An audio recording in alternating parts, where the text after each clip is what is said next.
Olá, aqui é o Guilherme Alonso. E aí pessoal, aqui é o Eduardo Tambellini. Estamos começando mais um Credcast, episódio número 2. Credcast, o seu podcast especializado em cobrança e crédito. Patrocínio, Assertiva Soluções e Faico. O que significa vender a crédito? Confiança, não é? A pessoa pode pagar em relação à renda que ela tem. Cara, será que esse cara tá dizendo que ele é, e ele é realmente quem ele é? E às vezes você fala assim, aquele cliente sempre me pagou certinho.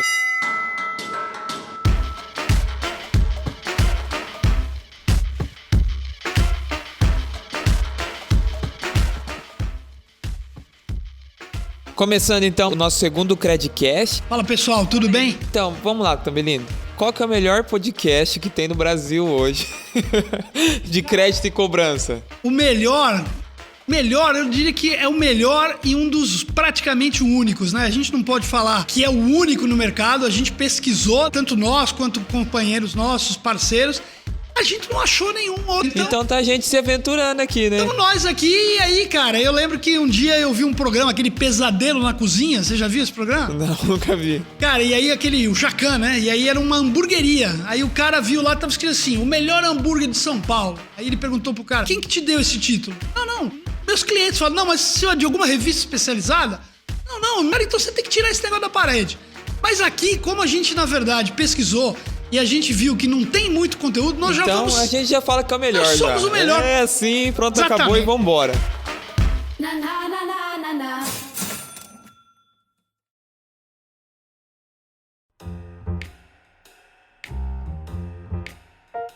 Hoje o assunto é política de crédito, é super importante esse assunto, porque quando a gente fala de política, quando a gente fala de crédito principalmente, né, Tambellini? Lá no significado da palavra crédito, a palavra é o quê? Significa o quê? Confiança, né? Confiança, exatamente. Ou seja, eu tô dando crédito, eu tô confiando naquela pessoa. Então, quando a gente fala de política de crédito, a gente cria uma política de crédito principalmente pensando no risco de crédito. Toda empresa tem um risco de crédito. Isso aí. E aí, acho que é importante falar do crédito. Qual que é a importância do crédito? Cara, vamos imaginar o seguinte. Eu comecei a fazer venda de um produto, né? Eu sou costureiro, comecei a fazer uma confecção. E eu só vendo à vista. Cara, eu só vender à vista, eu tenho um impacto. Eu acabo pegando um público, eu acabo pegando um público que de repente tem condições de pagar à vista. E aí, no momento que eu penso, e se eu vendesse a crédito? Ou seja, o que significa vender a crédito? Eu posso dar um prazo simplesmente, 30, 60 dias, ou eu posso fazer um parcelamento daquele valor para que ele não seja pago de imediato. O que eu ganho com isso, Guilherme? Competitividade, eu ganho mais compradores, né? Porque quando eu falo que eu só vendo à vista, eu tô determinado a um público específico, que é aquele público que tem condição de me pagar à vista. Quando eu falo que eu dou crédito, quando eu dou prazo, quando eu parcelo, eu tô indo a um outro nicho de público que pode, de repente, que não é o cara que tem a condição de me pagar numa única vez. Então o crédito, além dele ser algo que permite que pessoas tenham acesso a produtos, do lado do lojista, da empresa, ele é também uma ferramenta de alavancar vendas. Sim, com certeza.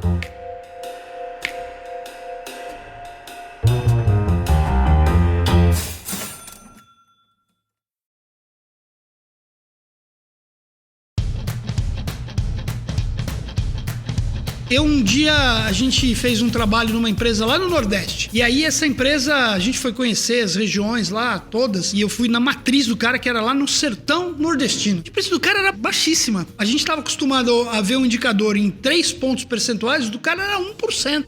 No Nordeste. A gente falou, tá errado esse negócio. Devolve a base que tem algum erro. E aí, cara, o cara devolveu... voltou, cara, e dava lá 1% de novo. Cara, e aí a gente começou a entender. Esse cara dava crédito apenas nas regiões que ele criou uma fidelização com os clientes. Cara, ele tinha lá regiões onde ele era uma referência tão grande que a maioria dos clientes pagavam mesmo. Nas grandes capitais, quando a gente foi olhar, eu falei, cara, você não mandou aqui a base da capital. Aí ele falou, não, lá eu não dou crédito. Mas por que você não dá crédito lá? Não, porque lá a inadimplência é muito alta. Cara, mas peraí, vamos lá. Quanto é que você... não, lá eu pago 7% do cartão de crédito e o cara paga no cartão de crédito. Eu não tenho risco. Cara, mas peraí, vamos lá. Você paga pro cartão e quanto que você deixa de ganhar quando você está abrindo mão disso, né? Então, assim, tem uma questão, eu posso terceirizar risco? Posso. Muitas empresas hoje de varejo optaram por lançar seu próprio cartão, ao invés de ter o cartão, por exemplo, processado por uma financeira. Antigamente, lançar um cartão de crédito era algo complicado. Não, com certeza. Um banco para lançar um cartão de crédito, que falando em nomes de empresas, mas não tem problema nenhum, mas antigamente para eu lançar um cartão de crédito, lá em 1990, 80 e pouco, eu tinha que lançar um cartão, por exemplo, com a Credit Card, né? E aconteceu muito isso. Quando eu comecei a trabalhar com crédito, a gente tinha basicamente 5 figuras, né? Você tinha o Banco do Brasil emitindo cartão Visa, você tinha o Bradesco emitindo cartão Visa, o Nacional emitindo cartão Visa também. E eu acho que os demais bancos, todos eles eram Credit Card, né? E eles processavam via Credit Card, né? Então emitir um cartão de crédito, processar um cartão de crédito, era algo extremamente difícil no passado. Qualquer varejista hoje que queira ter o seu capital, ele consegue ter processadoras a custos muito acessíveis e lançar seu próprio cartão de crédito. Por que ele faz isso? Para ter receita. Para ter muito mais receita do que simplesmente vender através de um outro produto. E esse assunto política de crédito, a gente vai entrar agora nos detalhes, né, do que é uma política de crédito, como a gente formula uma política de crédito, né? Tudo isso que a gente está falando, ainda mais hoje. Por exemplo, hoje a gente tem muita empresa que trabalha no modelo SaaS, né? Que a gente fala que é modelo de assinatura de software como serviço, né? Essas empresas geralmente têm um ticket ali médio de, sei lá, se não é no mercado B2B, às vezes é 400, 500, 600 reais por mês. Você vai permitir que o cliente utilize algum software seu, tal como serviço, e você também tem que estar atento ali para poder, quando eu for conceder crédito para esse cliente, né? Quais são os critérios que eu vou fazer, como eu vou fazer isso, de que forma eu vou fazer, e a política de crédito serve para isso, para deixar tudo desenhadinho ali para conseguir fazer esse processo de concessão de crédito ser muito mais ágil. Com uma governança. Eu acho que uma coisa que é um mito que existe é que o analista de crédito ele tem a intenção de barrar vendas. Isso é mentira, né? Exatamente. Na verdade, o analista de crédito bem treinado, que tem uma política de crédito por trás dele, ele tem a intenção de potencializar as vendas. A gente tem um treinamento que a gente já fez aí em uma série de empresas, né? Onde temos 2 slides que a gente fala a visão deturpada da área comercial em relação ao profissional de crédito e o inverso, né? Então, comercial, quando ele pensa no analista de crédito, fala, o analista de crédito é o cara que só quer negar. Ele não entende que o meu trabalho é que faz essa empresa girar. E por outro lado, você tem aquela visão deturpada do cara de crédito pro cara comercial, né? Esses comerciais só querem entregar o dinheiro da empresa de mão beijada, né? E no fundo não é verdade. A gente tá falando, quando a gente fala que uma empresa atua com crédito, o negócio passa a ser crédito.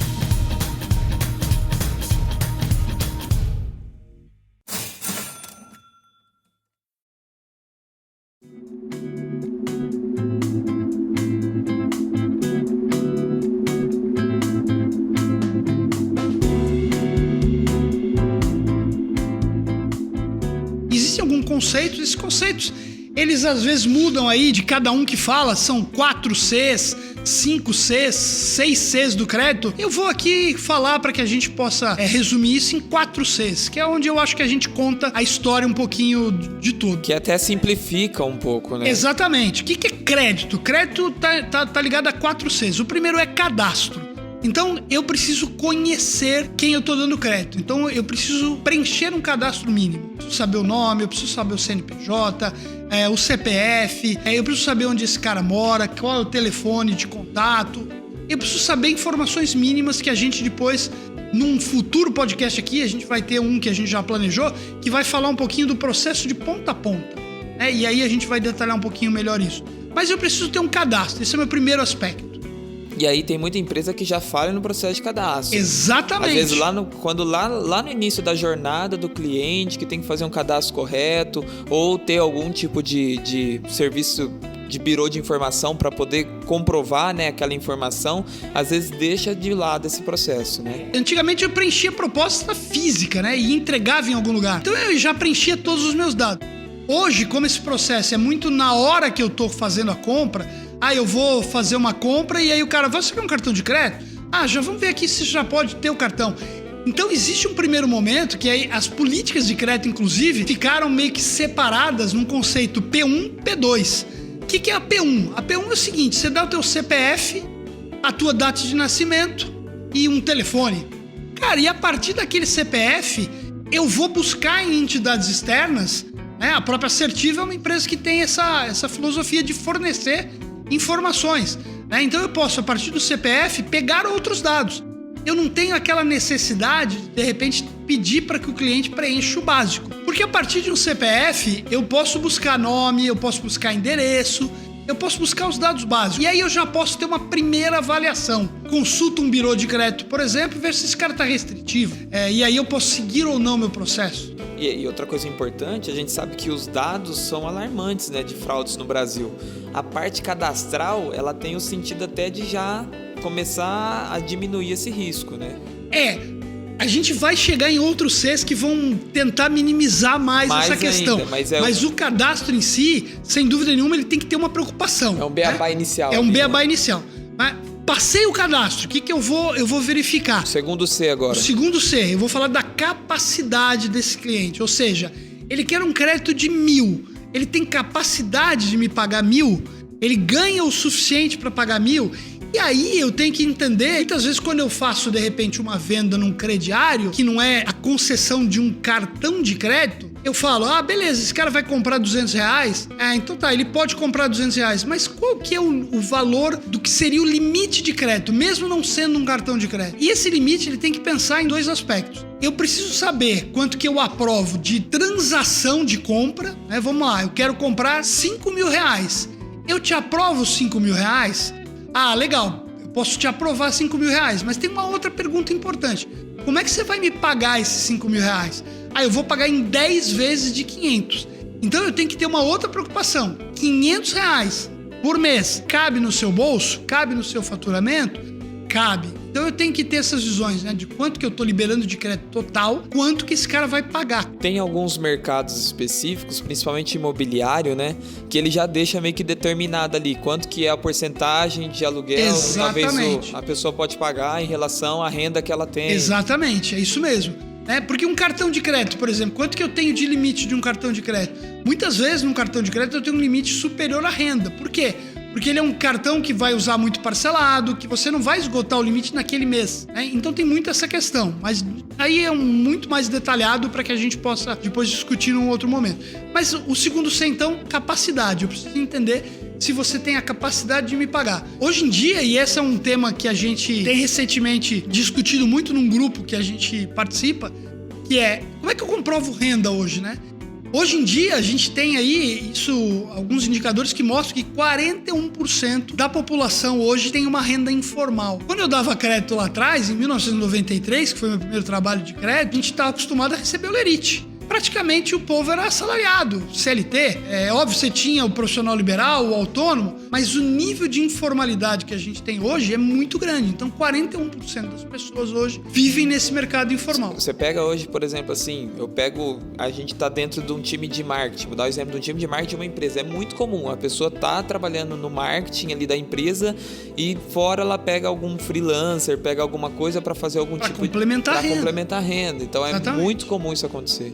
E aí, como é que eu comprovo renda? Cada vez é mais difícil fazer uma confirmação de renda. Sim. Existem modelos já disponíveis no mercado que chamam de renda presumida, mas ainda existe uma dificuldade muito grande de comprovar renda no profissional informal. O terceiro C tem a ver com comprometimento. Então, ok, esse cara tá me pedindo crédito, mas quanto ele já tem comprometido de compromissos a pagar? Teve um momento num evento nosso, da GoOn, há uns 5 anos atrás, mais ou menos, que eu vi um negócio que ficou marcado pra mim, que um diretor de uma empresa de varejo falou nesse evento.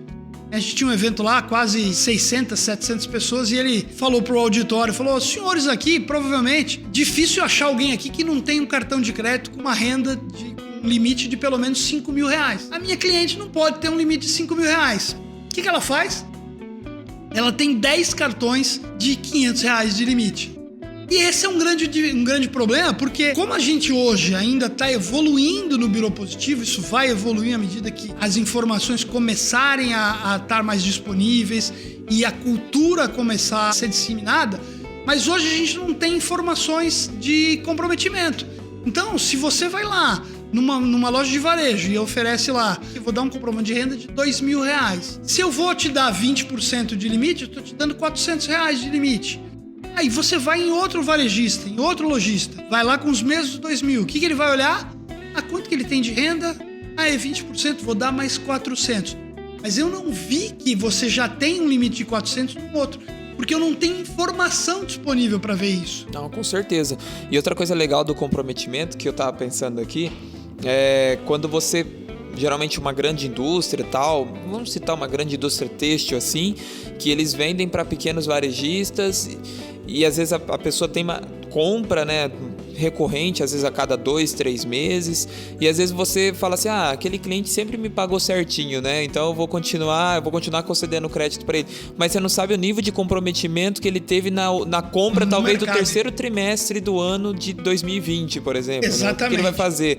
E às vezes ele já está todo comprometido, com o fluxo de caixa dele todo certinho lá estabelecido, e aí ele acaba, tipo, você concede o crédito, aí você começa a ver problema de pagamento. Não é que a pessoa, talvez ela tá agindo de má fé, mas ela se comprometeu com algo que ela não pode fazer. Quando a gente pensa em aonde que eu tenho essa informação, então, infelizmente ainda é muito pouco no Brasil. Hoje, um banco ou uma financeira que é regulada pelo Banco Central, ela hoje tem a disponibilidade de consultar informações lá no SCR, que é o sistema do Banco Central, né? E que lá eu vejo, por exemplo, se eu for lá no seu SCR, Guilherme, eu sei quanto que você tem de limite estabelecido por todas as instituições financeiras, quanto que você tem de atraso, de um dia de atraso até 180, quanto está em prejuízo, mas isso está limitado muito a instituições financeiras. Muitas instituições financeiras que podem usar isso, inclusive, muitas vezes não usam, né? Mas essa é uma forma de eu conhecer o comprometimento.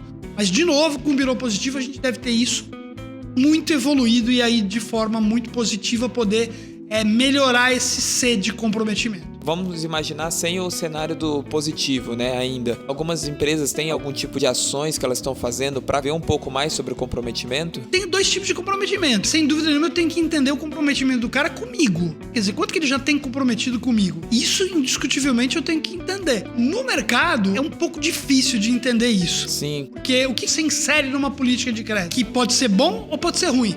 Putz, me dá aqui se você tem extratos de cartões de crédito. Né, pra eu ver quanto que... você tem cartão de crédito? Eu tenho. Eu tenho 5 cartões de crédito. Aí eu vou trazer aqui as 5 faturas de cartão de crédito. Eu vou ver que você tem limite de R$500 nas 5 empresas. Cara, beleza. As empresas estão te dando... Preciso entender quanto que você está gastando em cada uma, cara, mas o processo de crédito hoje deixou de ser esse processo manual de eu ficar olhando documento a documento e hoje ele está muito voltado a um score que no fundo ainda não é um score que a gente tem nos Estados Unidos, que indica o que é comprometimento positivo. O score hoje que estão nos birôs basicamente fala de comportamento negativo. Ele está impactado por uma restrição que você tem. E não se você paga bem. E uma coisa importante da restrição que a gente sabe, às vezes a pessoa tem uma restrição em determinado birô, mas outro birô ela não tem restrição. Exatamente. Então ainda é tem um negócio super complexo no Brasil hoje. Exatamente. Né? E assim, mesmo com a lei do cadastro positivo, essa coisa de eu estar num birô e estar no outro, não vai ser 100% resolvida. Porque eu não tenho a obrigatoriedade de enviar a todos os birôs. Posso ter um contrato específico numa empresa que vai negativar só comigo e com isso eu vou ter informações um pouquinho mais relevantes. E o quarto C? E o quarto C, aí talvez ele tenha a ver um pouco com aquela coisa do confirmar cadastro, confirmar comprometimento, confirmar capacidade, que é o caráter, né? Que é assim, como é que eu vou entender o caráter, né? O caráter tem muito a ver com, cara, será que esse cara tá dizendo que ele é e ele é realmente quem ele é? Então talvez a questão da fraude que você falou na parte do cadastro tá muito voltado a esse quarto C. Quer dizer, esse cara tá dizendo que ele ganha 1.000, ele ganha 1.000 mesmo? Esse cara tá dizendo que ele é médico mesmo? Então o cruzamento dessas informações cadastrais para entender se esse cara é realmente quem ele diz ser, eu acho que tá muito voltado nesse C de caráter. Uma coisa que eu lembro lá atrás, né, quando eu trabalhava no comércio, que tinha muito daquele negócio, uma pessoa ia abrir cadastro e tal para fazer compras a prazo e tudo mais, e a gente costumava fazer consultas em outras lojas, ligando, esse cliente tem pontualidade de pagamento e tudo mais, ele entra no caráter ou não? Ele tá no caráter, ele tá um pouco também no comprometimento, né? Também. Sim. Eu fiz uma visita field trip, né? Que é aquela coisa de se visitar empresas e tal. E a gente fez uma visita no Nordeste, lá em uma série de varejistas. E um dos caras falava que ele ainda trabalhava com carnê. E o carnê dele era do tamanho de uma carteira. Ele falou, meu cliente gosta de andar com o meu carnê na carteira. Porque ele gosta de mostrar que ele tem crédito comigo. Essa coisa, às vezes, de você ver aonde que o cara tem crédito e quanto que ele paga. O carnezinho ainda, ele tem aquela coisa de se destacou um pedacinho. Então você viu que ele pagou aquela parte, tinha lá a autenticação. Isso, inclusive, acabava sendo uma referência que o cara paga as contas dele em dia.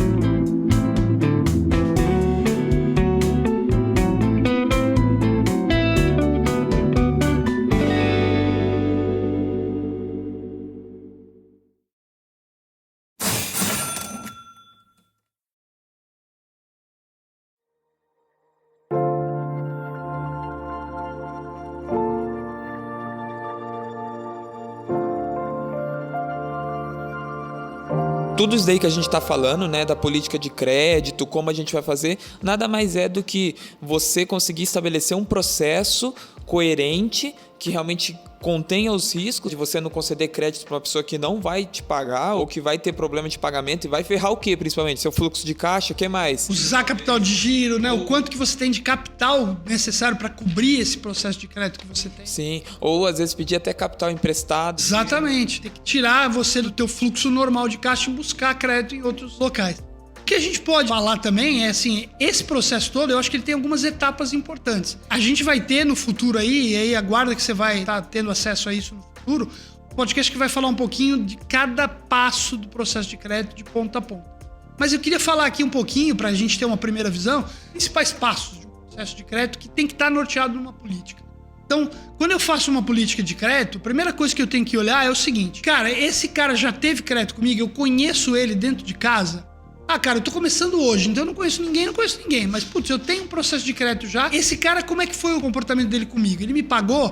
Ele atrasou? Já existe ele aqui? Quando a gente fala de crédito de pessoa jurídica, o que é muito importante? Muitas vezes bate um CNPJ lá. Mas peraí, será que esse sócio desse CNPJ já não esteve aqui comigo com uma outra empresa?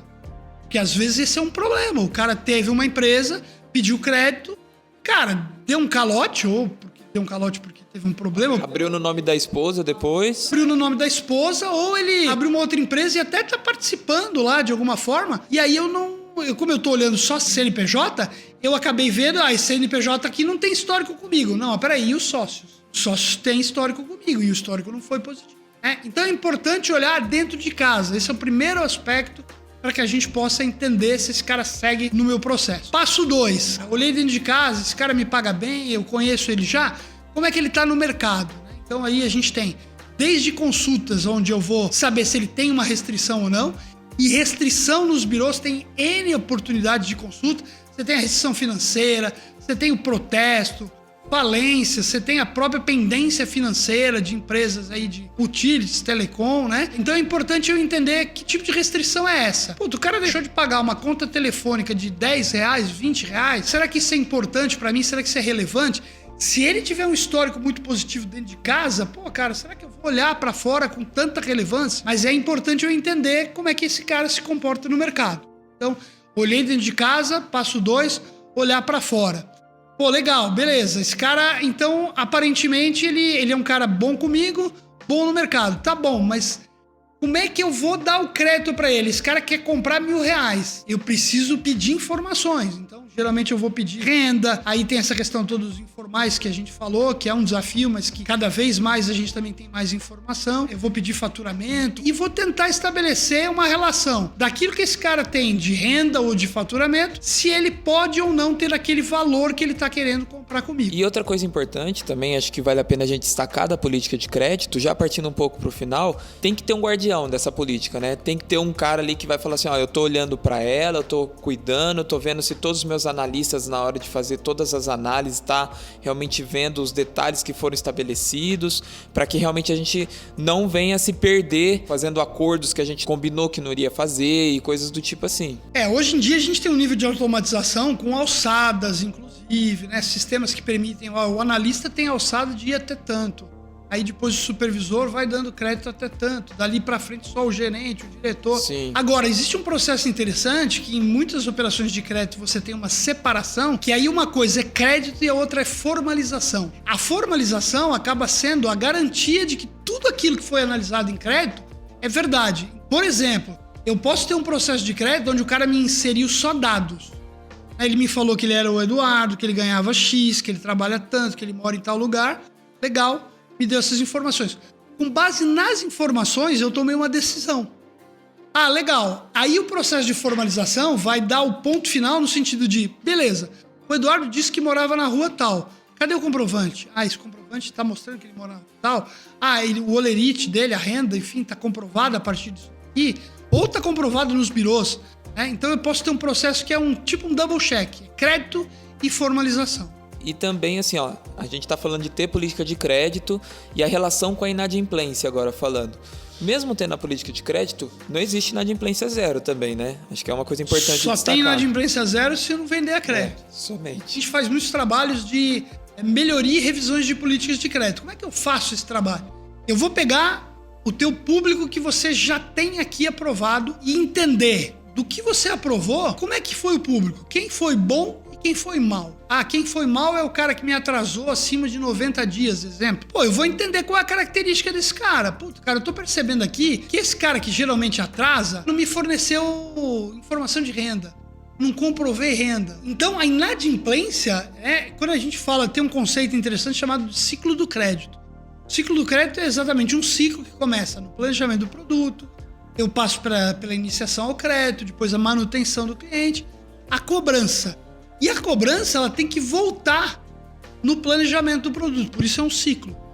Quando eu falo que a cobrança é porque a partir do que eu tive de problema, eu vou entender o que eu fiz de errado em crédito. Ah, então, eu dei crédito aqui numa praça para um perfil onde eu exigi uma renda ou uma idade. Vou te dar um exemplo básico. Eu dei um crédito consignado para aposentado. Eu estou aprovando o aposentado com 85 anos. Sei lá, com 90. Fazendo uma prestação com 36 meses. Pode ser que isso não dê certo. Porque a expectativa de vida, de repente, é 92, é 93. Enfim, você entendeu o ponto? Quer dizer, eu preciso entender aonde eu errei. E aí, para eu retroalimentar minhas políticas, eu preciso entender o que dentro de casa não deu certo. Política de crédito, muitas vezes quando eu faço uma primeira, eu vou ter algumas informações subjetivas, eu vou ter alguns exemplos que eu vou poder dar, eu vou correr algum risco, é óbvio, olhando o mercado, olhando dentro de casa, mas eu vou principalmente ter essa certeza num segundo momento onde eu já consegui vivenciar o que eu aprovei e eu sei qual é o resultado. Muito bom, muito bom. A gente tá encerrando aqui mais um podcast. Próximo assunto, já deixar meio que pra quem vai escutar o próximo aí, a gente vai falar sobre política de cobrança, né? Pra complementar a política de crédito. Isso aí, gente. Então vamos lá, continua com a gente aí, tem bastante conteúdo pela frente.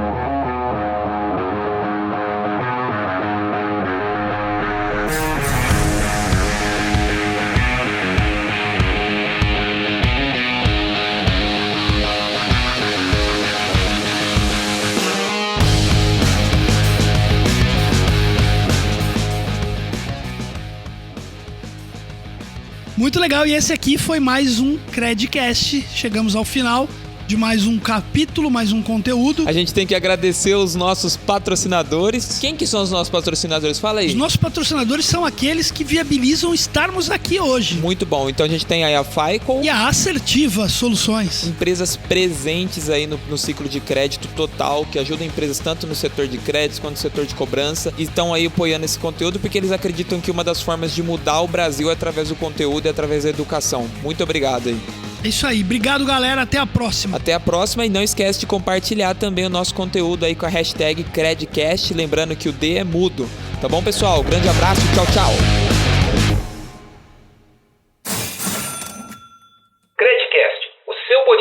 especializado em cobrança e crédito.